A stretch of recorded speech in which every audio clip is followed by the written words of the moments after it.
बैठकीमध्ये गेल्या 4 ते 5 महिन्यांच्या कामांचा लेखाजोखा, भविष्यातल्या कामांची प्लॅनिंग आणि कशा प्रकारे नगरसेवकांनी मुंबईकरांकरता काम करणे अपेक्षित आहे या संदर्भामध्ये चर्चा झाली। पुढच्या 6 महिन्याचं प्लॅनिंग झालं आणि कशा प्रकारे एक संघ म्हणून मुंबईकरांनी दिलेल्या जबाबदारीला आपल्याला पार पाडायचं आहे या संदर्भामध्ये विस्तृत चर्चा झालेली आहे। आणि मी तुम्हाला हे सांगू इच्छितो की काल काही चॅनल्सवरती बातम्या झळकल्या होत्या ज्या पूर्णपणे चुकीच्या आहेत। मी दोन्ही बैठकींना स्वतः उपस्थित होतो, मी स्वतः दोन्ही बैठका घेतलेल्या आहेत। यामध्ये आपण रिपोर्ट केलेल्या कुठल्याही गोष्टी त्या बैठकीमध्ये झालेल्या नाहीत। माझी सर्व माध्यमांना ही विनंती राहील की अशा प्रकारे स्पेक्युलेशनच्या आधारावरती बातमी करण्यापेक्षा जर विचारून जर बातमी केली तर आपली करेक्ट बातमी ही जनतेपर्यंत पोहोचू शकते आणि ऑथेंटिक बातमी ही जनतेपर्यंत पोहोचू शकते। स्पेक्युलेशन करण्यापेक्षा खरी माहिती घेऊन बातमी देणं हे जास्त संयुक्तिक राहील। नाही, तुम्ही हे म्हणताय, पण असं आहे की भाजप बीट कव्हर करणारे आणि जे दुसरं महापालिका बीट कव्हर करणारे, या दोघाही बीट कव्हर करणाऱ्यांमध्ये बातमी जी आहे ती सारखी येताना दिसली। काहीसा जो टोकदार बातमी आहे ती देखील महापालिकेच्या बीटच्या रिपोर्टर्सनी ही रिपोर्ट केली आहे। त्यामुळे तुम्ही जे म्हणता आहात की एक प्रकारे निराधार आहे, पण नेमकं झालंय काय ते तरी आम्हाला। जी बातमी ज्यांनी काल बातमी दिली, तुम्ही जो क्लेम करताय की कुठलाही वादविवाद झाला नाही, अत्यंत सामंजस्याने सगळी चर्चा झाली असं म्हणताय तुम्ही? अगदी 100%। कारण आतमध्ये बैठकीमध्ये माध्यमातले कोणीही प्रतिनिधी उपस्थित नव्हते। त्या बैठकीमध्ये मी उपस्थित होतो आणि मी बैठक घेतली होती आणि मी बैठक घेतली असल्यामुळे जे काही चर्चा झाली ती माझ्या समोर झाली आणि मी ती चर्चा ड्राईव्ह केलेली आहे। त्यामुळे त्या बैठकीमध्ये घडलेल्या माहितीचा ऑथेंटिक सोर्स हा मीच असून त्यामुळे अध्यक्ष म्हणून त्या बैठकीमध्ये जे झालं ते मी तुम्हाला विस्तृतपणे सांगितलेलं आहे। याच्या व्यतिरिक्त त्या बैठकीमध्ये कोणतीही चर्चा आपण रिपोर्ट केल्याप्रमाणे झालेली नाही। या चुकीच्या बातम्या आहेत, बिनबुडाच्या आहेत, याला कोणताही आधार नाही।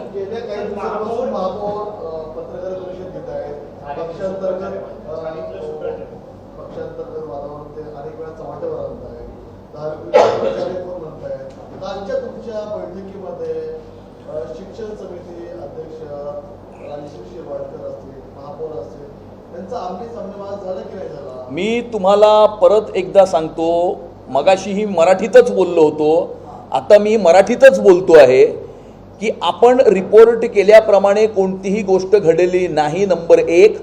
नंबर 2, झारीतले शुक्राचार्य म्हणजे महापौरांचा जो रोख होता तो प्रशासनामधील काही अधिकाऱ्यांवरती होता।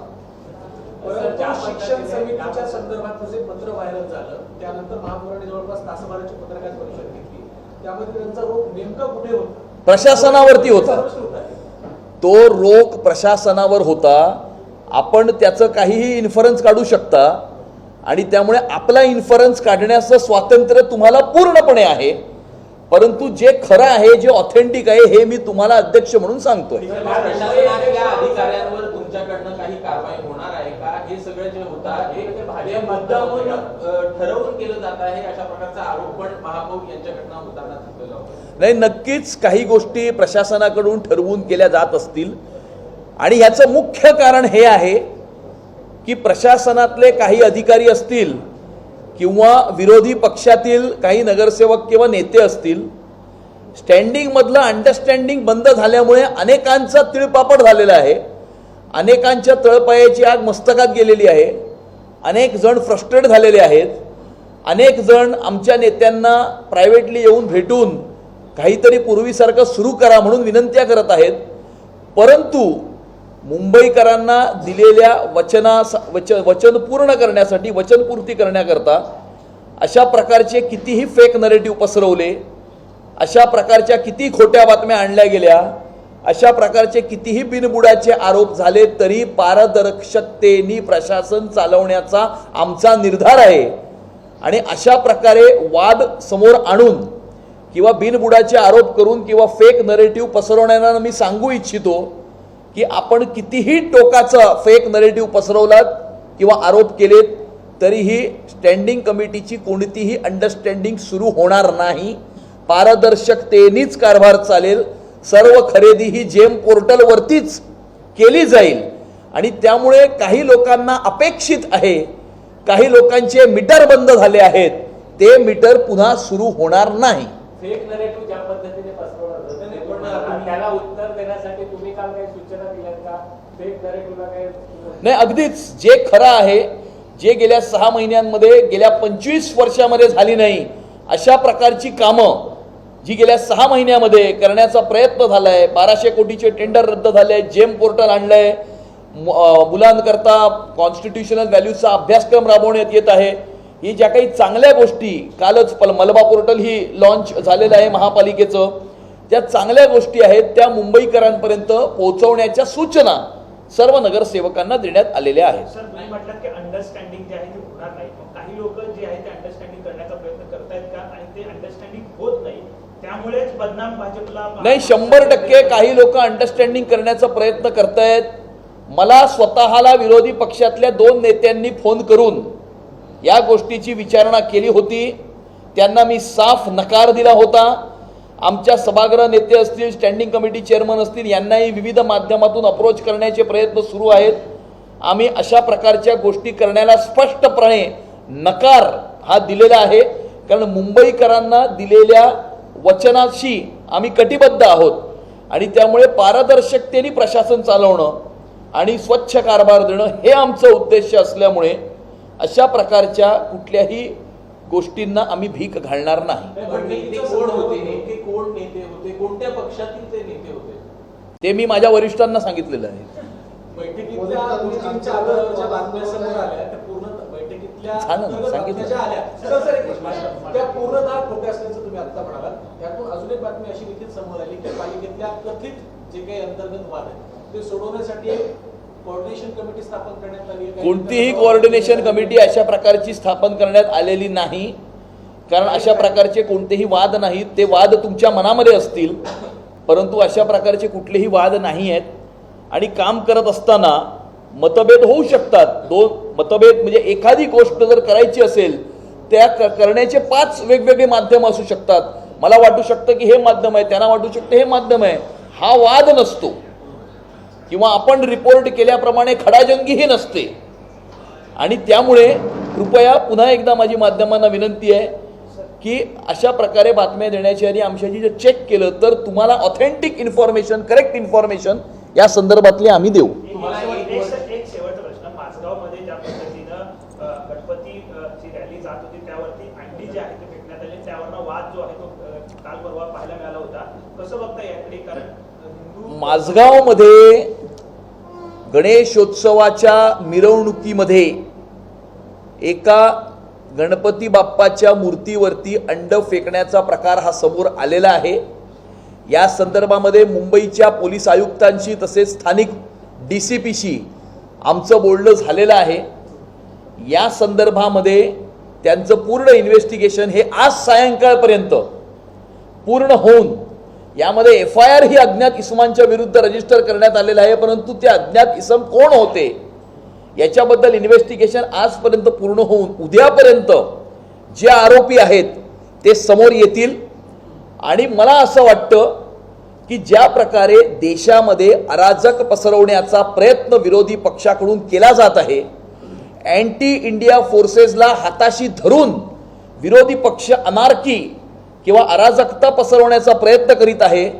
या विरोधी पक्षाच्या प्रयत्नांमुळेच अशा प्रकारच्या देशविरोधी, देशविघातक, समाजविरोधी, समाजविघातक अँटी इंडिया फोर्सेस ज्या आपल्या समाजामध्ये सुद्धा असू शकतात यांना पाठबळ मिळतंय. त्यांचं मनोबल वाढवण्याचा प्रयत्न या ठिकाणी होतोय. आणि त्यामुळे अशा प्रकारे कम्युनल डिसहार्मनी करून अराजकता पसरवण्याचा पूर्ण दोष अशा प्रकारचं वातावरण, कारण अशा प्रकारच्या एलिमेंट्सला पाठबळ हे विरोधी पक्षाकडनं त्यांनी घेतलेल्या स्टँडमुळे हे मिळतंय.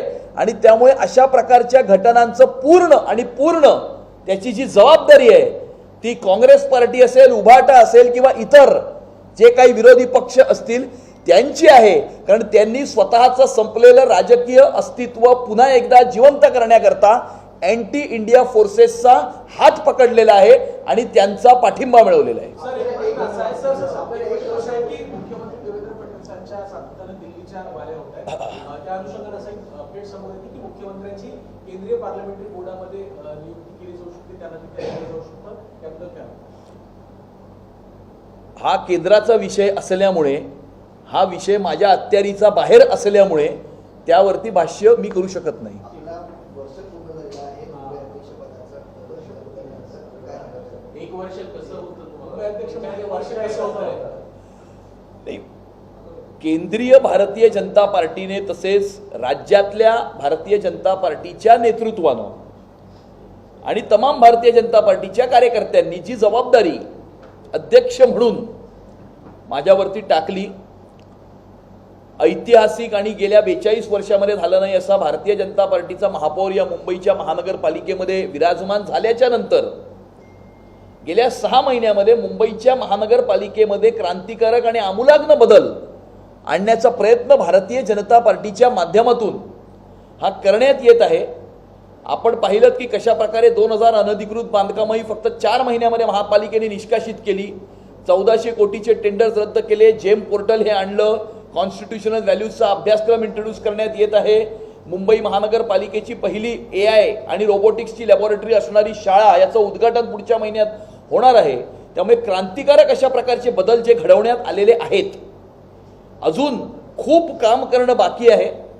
आणि त्यामुळे संपूर्ण भारतीय जनता पार्टीचे सर्व कार्यकर्ते, नेते, पदाधिकारी, प्रदेशातलं नेतृत्व, राष्ट्रीय नेतृत्व यांच्या पाठबळाच्या आधारावरती मुंबईकरांच्या स्वप्नात असलेली मुंबई हे साकार करण्याकरता येणाऱ्या काळामध्ये आम्ही झटत राहू. मुंबईच्या धरण क्षेत्रामध्ये जर पाहिलं तर पुरेसा असा पाणीसाठा आहे मुंबईच्या धरणामध्ये, तरी देखील अजूनही 10% पाणी कपात जी करण्यात आलेली होती ती तशीच ठेवण्यात आलेली आहे. 95% पाणीसाठा मुंबईच्या तलावांमध्ये आता झालेला आहे.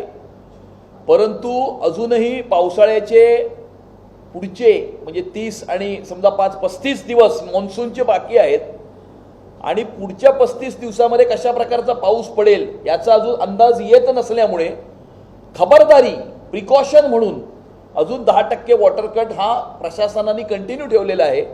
ज्या वेळेला प्रशासनाला हे कन्फर्म वाटेल की ऑक्टोबरच्या 1 तारखेला 100% धरणं आणि तलावही भरलेले असतील, ज्या वेळेला असं वाटेल, कॉन्फिडन्स येईल, त्यावेळेला तो कट जो आहे तो हटवण्यात येईल.